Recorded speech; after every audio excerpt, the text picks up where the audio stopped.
Living well with RA is the theme of RA awareness day 2024। कितना दर्दनाक है इस बात से कॉम्प्रोमाइज करना कि हमको हमारी पूरी जिंदगी दर्द के साथ गुजारनी है।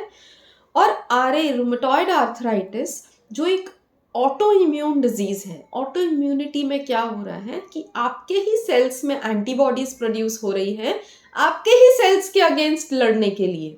ऐसा कब होता है? ऑटो इम्यून डिजीज तब होती है जब हम खुद की ही आइडेंटिटी को कॉम्प्रोमाइज कर देते हैं।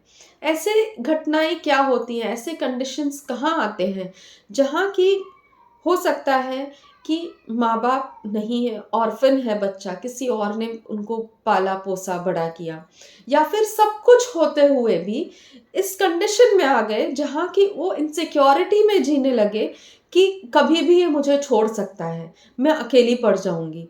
ये जो डर रहता है और खुद के ऊपर से आत्मविश्वास खो बैठना ऐसे सिचुएशंस में कि नहीं उनकी बात मान लो वरना ये रिश्ता टूट जाएगा। हमेशा एक डर में जीना, खुद के ऊपर विश्वास खो बैठना, ऊपर वाले के ऊपर पूर्ण विश्वास खो बैठना, और जो सामने वाला हमारे ऊपर अगर गलत भी कर रहा है उसको मानते रहना और उसकी सहमति में रिजेक्शन होने के डर से उसमें हाँ में हाँ मिला के चलना।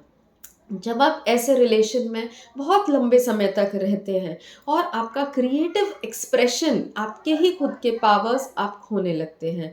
ये स्टार्ट होता है स्मॉल जॉइंट से, धीरे धीरे बड़े जॉइंट्स भी इन्वॉल्व होने लगते हैं, जो कि आपके घुटने, आपके कमर, आपके चलने की कंडीशन, आप लिख नहीं पा रहे हैं, काम ठीक से नहीं कर पा रहे हैं।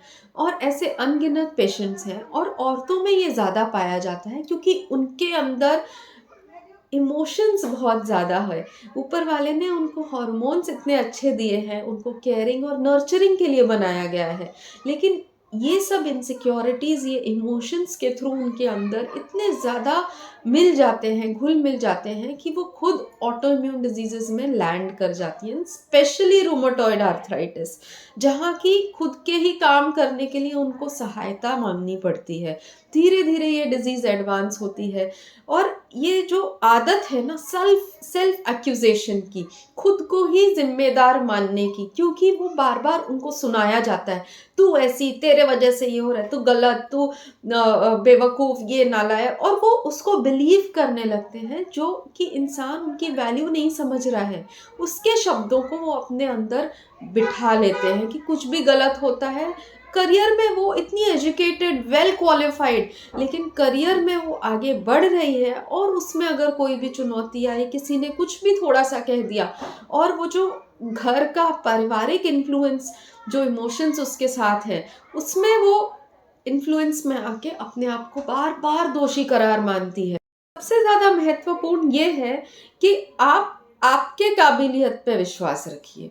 आप दूसरों के नज़रिए से अपने आप को जज मत करिए। अगर आपका खुद के ऊपर पूर्ण विश्वास होगा तो कभी भी आप अपने पावर्स, जो जज करने के पावर्स हैं, किसी और को नहीं देंगे। हाँ, आप हमेशा ओपिनियन ले सकते हैं अपने आप को सुधारने के लिए, लेकिन अपने आप को उससे जज नहीं कर सकते हैं। आप खुद को ही जज करके और अपने आप को हमेशा इम्प्रूव करने की कोशिश करिए, लेकिन ये मत मान बैठिए कि मैं बुरी हूँ, मेरे अंदर तो है ही नहीं, मुझे कुछ आता ही नहीं है, मैं बेवकूफ़ हूँ। ऐसे जब हम बार बार सोचते हैं या कहते हैं, या फिर अपने आप को दूसरों से कंपेयर करने लगते हैं, वहाँ से बीमारी की शुरुआत होती है।